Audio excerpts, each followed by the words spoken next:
नमस्कार, स्वागत है आप सभी का आज की खबर में। आपके साथ मैं हूं शालिनी खंडेलवाल। देश दुनिया की तमाम खबरों पर डालेंगे नजर, लेकिन शुरुआत हेडलाइंस के साथ। केंद्र सरकार का पूर्वोत्तर क्षेत्र को लेकर बड़ा फैसला। दशकों बाद घटा असम, नागालैंड और मणिपुर का अफ्स्पा एरिया। केंद्रीय गृह मंत्री अमित शाह ने कहा, पूर्वोत्तर में बेहतर हुई सुरक्षा की स्थिति। जलवायु परिवर्तन पर विकसित देशों को पूरा करना होगा वादा। लोकसभा में नियम 193 के तहत चर्चा पर बोले पर्यावरण मंत्री। विपक्ष ने जलवायु परिवर्तन से निपटने की सरकार की कार्य योजना की मांगी जानकारी। राज्यसभा में 72 सदस्यों को दी गई विदाई। सभापति की सांसदों से जुनून के साथ बेहतर प्रदर्शन करने की अपील। सेवानिवृत्त हो रहे सदस्यों से अनुभव चारों दिशाओं में फैलाने का प्रधानमंत्री का आग्रह। आर्थिक मोर्चे पर देश के लिए अच्छी खबर।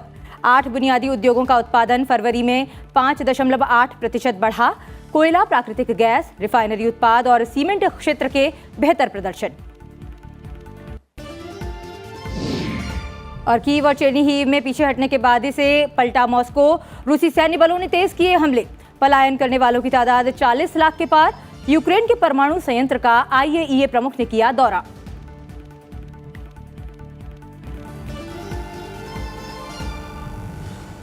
हेडलाइंस के बाद अब एक नजर उन खबरों पर जो आज सुर्खियों में रहीं।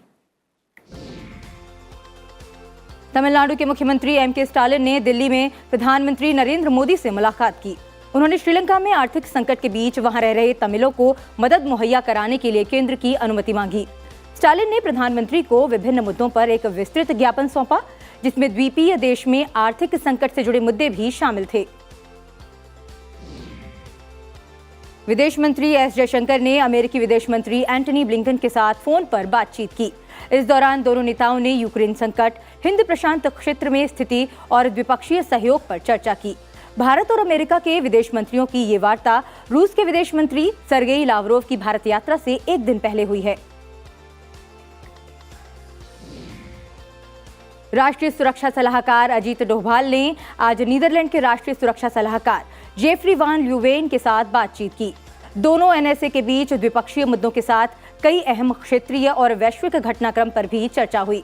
ल्यूवेन नीदरलैंड के प्रधानमंत्री के सुरक्षा और विदेश नीति सलाहकार हैं। भारत में उनकी यात्रा राष्ट्रपति रामनाथ कोविंद की नीदरलैंड यात्रा के पहले हो रही है। कांग्रेस के पूर्व अध्यक्ष राहुल गांधी और पार्टी के कई सांसदों ने पार्टी के महंगाई मुक्त भारत अभियान के तहत पेट्रोल, डीजल, रसोई गैस और CNG की कीमतों में बढ़ोतरी के लिए आंदोलन करने की कवायद की है। पिछले 10 दिन में 9 बार पेट्रोल और डीजल के प्राइसेस बढ़ाए गए हैं और इसकी चोट डायरेक्टली सबसे गरीब मिडिल क्लास लोगों को पड़ती है। हमारी मांग है कि ये जो प्राइसेस बढ़ती जा रही हैं, महंगाई बढ़ती जा रही है और जो पेट्रोल और डीजल के दाम बढ़ते जा रहे हैं, इनको सरकार कंट्रोल करे। पिछले 10 दिन में सुप्रीम कोर्ट ने 146 से अधिक नई सीट पर विसंगतियों को दुरुस्त करने के लिए नीट PG 2021-22 दाखिलों के लिए all India quota mop up चरण की काउंसलिंग को रद्द कर दिया।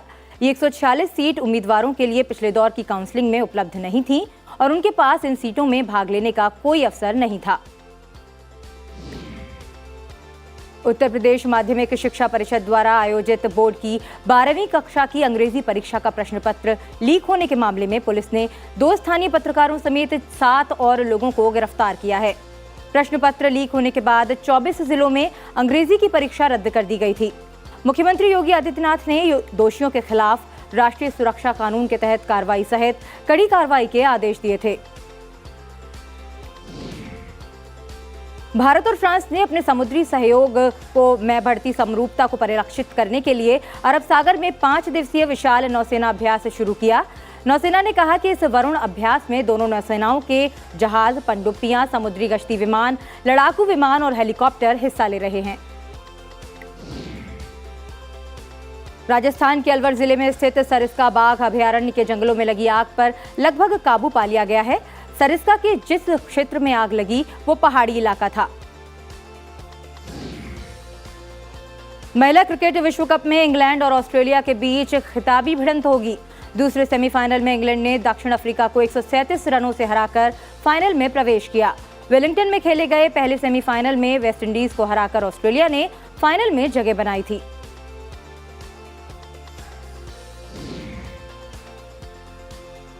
अब खबरें विस्तार से।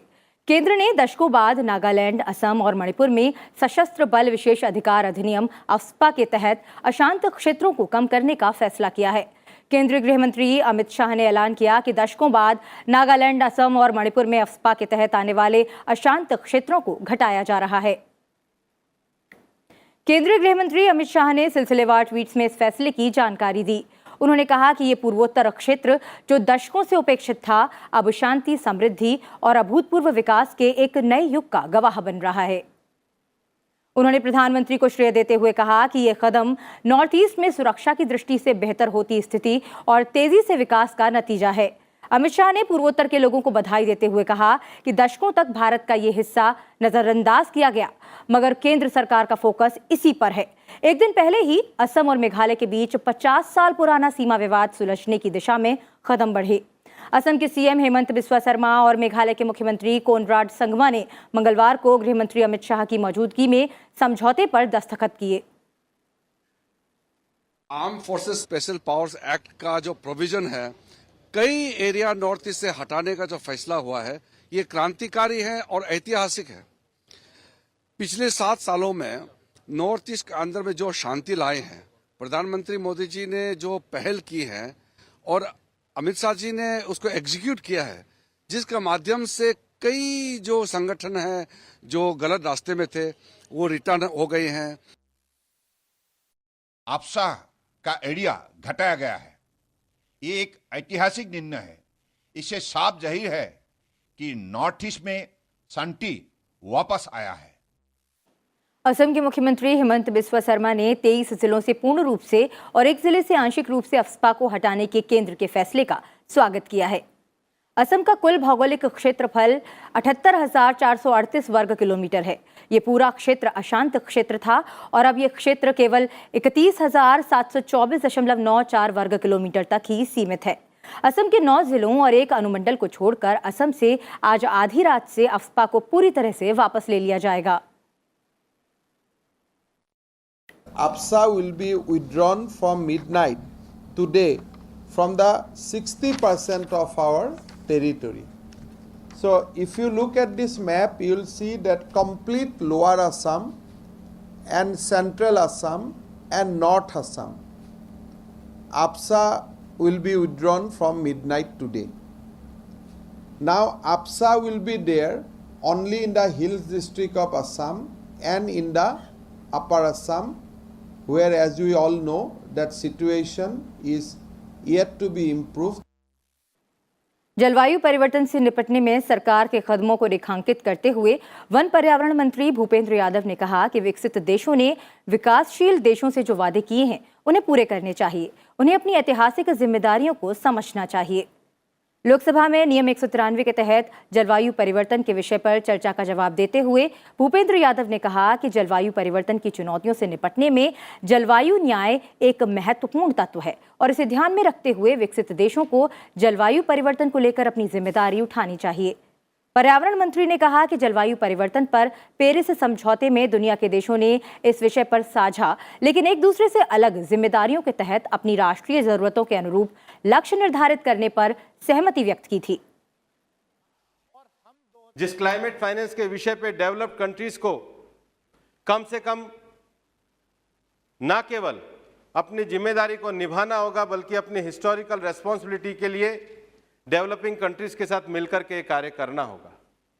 और जब मैंने कहा कि भारत जैसे देश ने जब डेवलपिंग कंट्रीज की इस विषय को प्रखरता के साथ उठाया तो ये पहली बार सभी कॉप में पहली बार ये हुआ है कोपेनहेगन के बाद कि इस कॉप में डेवलप्ड कंट्रीज ने अपने आप में डीप रिग्रेट वर्ड का यूज किया है कि हाँ, हम अपने इस जिम्मेदारी को पूरा नहीं कर पाए। उनको अकाउंटेबिलिटी के लिए खड़ा करने का काम ये डेवलपिंग कंट्रीज की आवाज बनने के कारण, भारत की भूमिका के कारण हुआ है।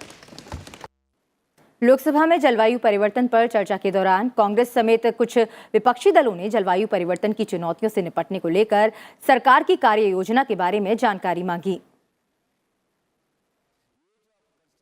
काम करते हैं, इंफ्रास्ट्रक्चर बिल्डिंग का काम करते हैं, पर्यावरण के मंत्रालय उनको क्या निर्देश देंगे कि वो अपने कामों में क्लाइमेट इम्पैक्ट करे और जो वो काम करे वो ऐसा काम करे जिससे कि एमिशंस कम हो।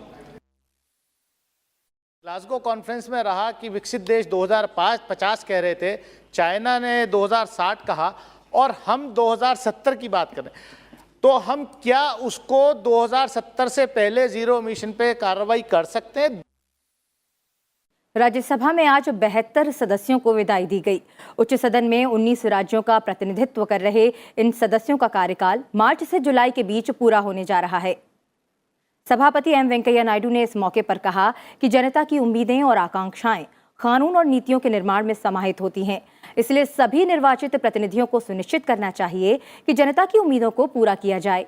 उन्होंने इस बात पर चिंता जताई कि 2017 के बाद राज्यसभा में कामकाज का 35% समय व्यवधान के कारण बर्बाद हो गया।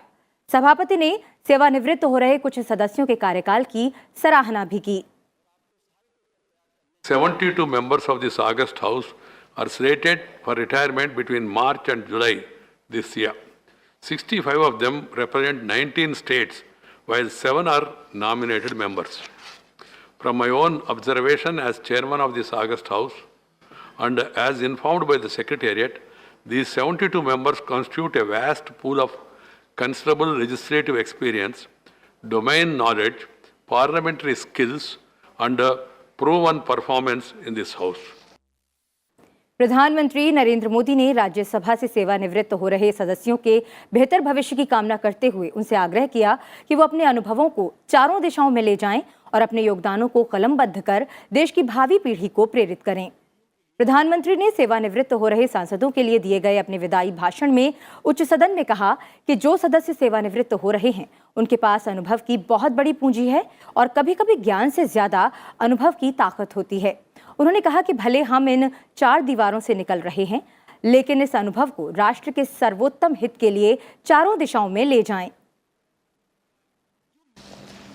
राष्ट्र को होती है, आने वाली पीढ़ियों के लिए जो निर्णय होने वाले हैं उसमें कुछ कमी रह जाती है और इसलिए जब अनुभवी लोग जाते हैं उनके लिए यहाँ बहुत कहा जाएगा, लेकिन जब अनुभवी नहीं यहाँ है तब जो है उनकी जिम्मेवारी जरा और बढ़ जाती है। वो जो अनुभव की गाथा यहाँ छोड़ के गए हैं, जो बाकी यहाँ रहने वाले हैं, उनको उसको आगे बढ़ाना होता है। सेवानिवृत्त हो रहे सदस्यों में निर्मला सीतारमण, पीयूष गोयल, मुख्तार अब्बास नकवी और आरसीपी सिंह जैसे मंत्री भी शामिल हैं। सेवानिवृत्त हो रहे सदस्यों में कांग्रेस के A K. Antony, Anand Sharma, Ambika Soni, Kapil Sibal, BJP के सुरेश प्रभु, सुब्रमण्यम स्वामी, बीएसपी के सतीश चंद्र मिश्रा, शिवसेना के संजय राउत, एनसीपी के प्रफुल्ल पटेल भी शामिल हैं। इनके अलावा मनोनीत सदस्यों में MC Mary com, Swapan Das Gupta और नरेंद्र जाधव का भी कार्यकाल समाप्त हो रहा है। छोटा कार्यकाल हो, बड़ा हो, अलग अलग तरीके से अपनी अपनी छाप, एक लेगेसी इस सदन की गरिमा को बढ़ाने में छोड़ी है, याद रखी जाएगी, हम सब को प्रेरणा देती जाएगी। आगे चल के इस सदन के लिए भी कुछ मापदंड के रूप में बने रहेंगे। सब मिलके बेहतरीन काम करना है और खास करके ये सदन परमानेंट हाउस है, ये तो कहीं ये डिसॉल्व होने वाला नहीं है, ये तो चलते रहेगा। इसीलिए ये सिलसिला भी रहेगा कि पुराने लोग जाएंगे, नए लोग आएंगे, ये सदन तो हमेशा चलते रहेगा। इस पर ज्यादा जानकारी के लिए जुड़ रहे हैं हमारे संवाददाता अखिलेश सुमन से। अखिलेश जी, आज राज्यसभा में 72 सदस्यों को विदाई दी गई। प्रधानमंत्री और उपराष्ट्रपति ने उन सभी सदस्यों को शुभकामनाएं भी दी। एक साथ 72 सदस्यों की विदाई पर आज राज्यसभा में कैसा माहौल रहा?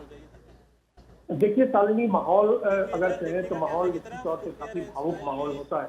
और कुछ हद तक गमगीन माहौल भी होता है, क्योंकि ये जो सारे ऐसे तो राज्यसभा में 1/3 सदस्य हर 2 साल पे विदा लेते हैं, लेकिन कई बार ऐसा होता है कि टुकड़ों में जाते हैं, किसी समय 10, किसी समय 12, लेकिन बहुत दिनों के बाद 72 सांसद एक साथ गए हैं। और यहाँ तक कि सपा के जो नेता है रामगोपाल यादव, हालांकि वो विदाई नहीं ले रहे थे, लेकिन उन्होंने अपने भाषण में कहा कि उनके जीवन काल में, तकरीबन 2 दशकों से हैं वो राज्यसभा में, उनके जीवन काल में एक साथ इतने लोग और काफी सीनियर लोग भी उसमें जा रहे हैं, जिसमें कि मंत्री भी हैं, जिसमें कि काफी वरिष्ठ सदस्य हैं। एक सदस्य की उम्र 86 साल भी है, सुखदेव सिंह ढींसा की। तो काफी अनुभवी, काफी तरह तरह के, या तो विधानसभा से चल के आए, मुख्यमंत्री बने, मंत्री बने, इन सारे जो रास्तों से गुजरते हुए राज्यसभा में वो आए हैं। और उनके अनुभव थे, व्यक्तिगत अनुभव थे, टकराहट के अनुभव भी थे, सत्ता पक्ष और विपक्ष के बीच में नोक-झोंक के भी अनुभव थे।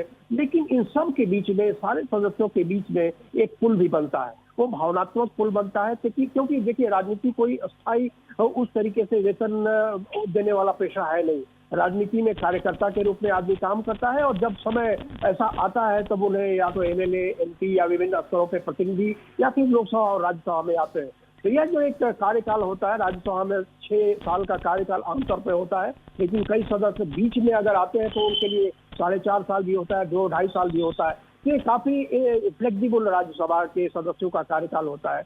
और ऐसे में जब एक साथ इतने सदस्यों की विदाई होती है, तो अध्यक्ष से लेकर प्रधानमंत्री हो या एलओपी हो या डिप्टी चेयरपर्सन हो, इन सब के मन से एक बात उठ रही थी कि आपके अनुभव हमने सुने, और अब जब राज्यसभा, जिसको कि एलओपी ने कहा चैम्बर ऑफ आइडियाज, वो चैम्बर ऑफ आइडियाज से निकलकर आप देश के विभिन्न कोनों में जाएंगे। बिल्कुल तो अखिलेश जी, बिल्कुल, बहुत बहुत धन्यवाद हमसे जुड़ने के लिए और ये जानकारी देने के लिए। बढ़ते हैं आगे। ब्रिटेन की विदेश सचिव एलिजाबेथ ट्रस भारत के दौरे पर हैं। आज उन्होंने विदेश मंत्री डॉक्टर एस जयशंकर के साथ प्रतिनिधिमंडल स्तर की वार्ता की।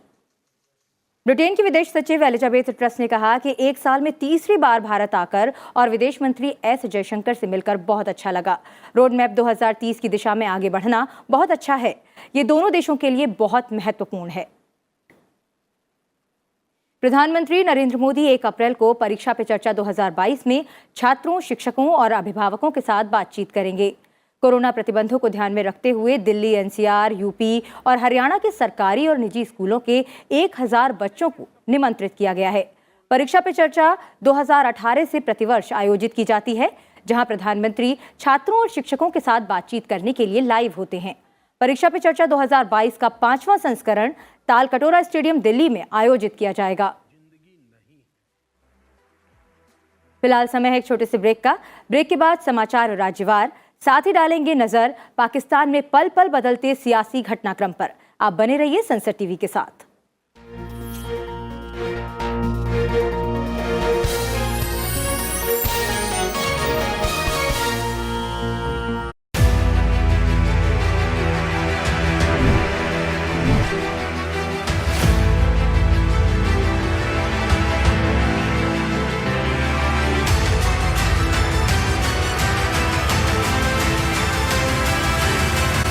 संसद के कामकाज का पूरा ब्यौरा सर्वदलीय बैठक के अंदर भी लोकसभा और राज्यसभा के एजेंडे पर विस्तार से नजर, संसदीय समितियों की रिपोर्ट्स, प्रश्नकाल के सवाल, विधेयकों के मायने, चर्चा के मुद्दे, सत्ता पक्ष और विपक्ष की रणनीति का हर अपडेट देखिए संसद में आप।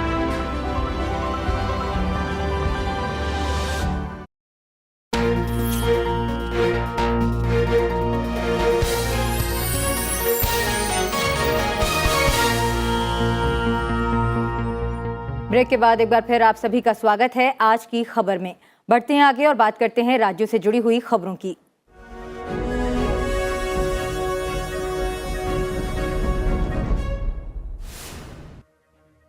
केंद्रीय मंत्री किरेन रिजिजू ने न्याय विभाग की एक नई वेबसाइट लॉन्च की है। मंत्रालय ने कहा कि नई वेबसाइट सुरक्षित, स्केलेबल और सुगम है। यहां लोग देश की 6 हाईकोर्ट की कार्रवाई लाइव स्ट्रीम पर देख सकेंगे। इनमें गुजरात, उड़ीसा, कर्नाटक, झारखंड, पटना और मध्य प्रदेश हाईकोर्ट शामिल हैं। ओडिशा बीजेपी अध्यक्ष समीर मोहंती के नेतृत्व में बीजेपी प्रदेश पदाधिकारियों ने आज संसद में पार्टी के राष्ट्रीय अध्यक्ष जेपी नड्डा से मुलाकात की। प्रतिनिधिमंडल ने राज्य में मौजूदा राजनीतिक स्थिति और चुनावी हिंसा पर चर्चा की। जम्मू कश्मीर के उपराज्यपाल मनोज सिन्हा ने 64 करोड़ 10 लाख रुपए की लागत वाली 6 पावर इंफ्रास्ट्रक्चर परियोजनाएं जनता को समर्पित की। इन परियोजनाओं से जम्मू क्षेत्र में मौजूदा बिजली प्रणालियों में 660 MVA की बढ़ोतरी हुई है। उत्तर प्रदेश के मुख्यमंत्री योगी आदित्यनाथ ने वीडियो कॉन्फ्रेंसिंग के माध्यम से BDC सदस्यों और जिला पंचायत सदस्यों के साथ बात की। मुख्यमंत्री ने कहा कि पंचायतों के सुदृढ़ीकरण से उत्तर प्रदेश समृद्ध होगा। कर्नाटक के मुख्यमंत्री बसवराज बोम्मई के नेतृत्व में बेंगलुरु में सर्वदलीय बैठक हुई। इसमें ग्रामीण और शहरी स्थानीय निकायों के चुनाव में पिछड़ा वर्ग के लिए आरक्षण पर चर्चा की गई। गुजरात विधानसभा में बीजेपी नेता और पूर्व उप मुख्यमंत्री नितिन पटेल के पूर्व प्रधानमंत्री जवाहरलाल नेहरू पर टिप्पणी के बाद गतिरोध देखने को मिला। विपक्षी कांग्रेस ने इस पर कड़ी आपत्ति जताई।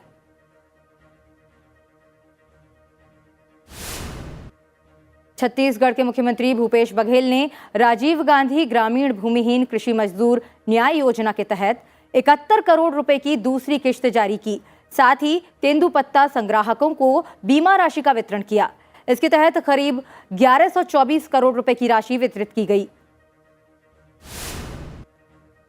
हरियाणा सरकार ने खिलाड़ियों के हित में बड़ा फैसला लिया है। मुख्यमंत्री मनोहर लाल खट्टर की मौजूदगी में हुई बैठक में 3% खेल कोटा को फिर से बहाल करने का फैसला लिया गया है।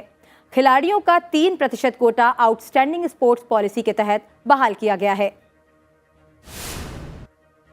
उत्तराखंड के मुख्यमंत्री पुष्कर सिंह धामी ने चारधाम यात्रा की तैयारियों के संबंध में सभी संबंधित विभागों और अधिकारियों के साथ बैठक की। इस दौरान उन्होंने सुगम और सुरक्षित यात्रा के लिए सभी विभागों के अधिकारियों को अपने अपने क्षेत्र में व्यवस्थाएं दुरुस्त करने का निर्देश दिया।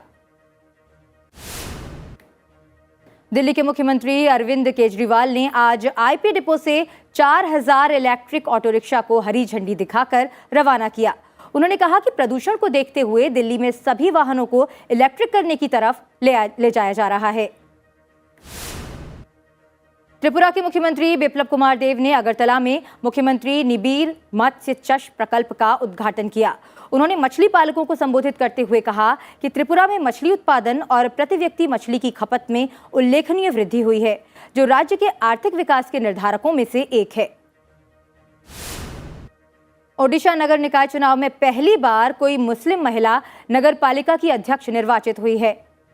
गुलमाकी दलवजी हबीब भद्रक सीट से बीजू जनता दल, बीजेपी और कांग्रेस के उम्मीदवारों को हराकर अध्यक्ष बनी हैं। राजस्थान में गुर्जर आरक्षण आंदोलन को लीड करने वाले कर्नल किरोड़ी सिंह बैंसला का निधन हो गया है। बिहार की राजधानी पटना में कल से डीजल बसों और ऑटो का परिचालन बंद होने जा रहा है। बढ़ते प्रदूषण को देखते हुए जिला प्रशासन ने नया नियम जारी किया है, जिससे एक साथ करीब 250 बसें और 12,000 ऑटो शहर के बाहर हो जाएंगे। बिहार स्कूल एग्जामिनेशन बोर्ड ने आज 10वीं बोर्ड परीक्षा के परिणाम घोषित कर दिए। इस बार 79.8% छात्रों ने परीक्षा पास की है। रामायणी राय टॉपर रही हैं। इस साल 10वीं की परीक्षाएं 17 फरवरी से 24 फरवरी के बीच आयोजित की गई थीं।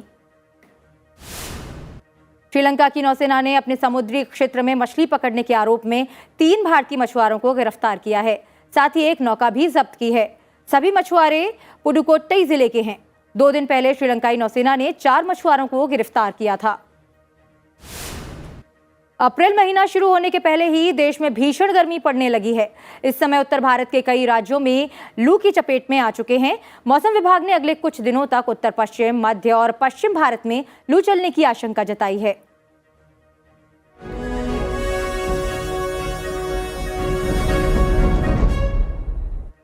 अब बढ़ते हैं कुछ और खबरों की ओर। कोयला, प्राकृतिक गैस, रिफाइनरी उत्पाद और सीमेंट क्षेत्र के बेहतर प्रदर्शन से फरवरी में 8 बुनियादी उद्योगों का उत्पादन 5.8% बढ़ा है। चालू वित्त वर्ष के पहले 11 महीनों अप्रैल फरवरी के दौरान 8 बुनियादी उद्योगों कोयला, कच्चा तेल, प्राकृतिक गैस, रिफाइनरी उत्पाद, उर्वरक, इस्पात, सीमेंट और बिजली का उत्पादन 11% बढ़ा है। आंकड़ों के मुताबिक फरवरी में कोयले का उत्पादन 6.6% बढ़ा।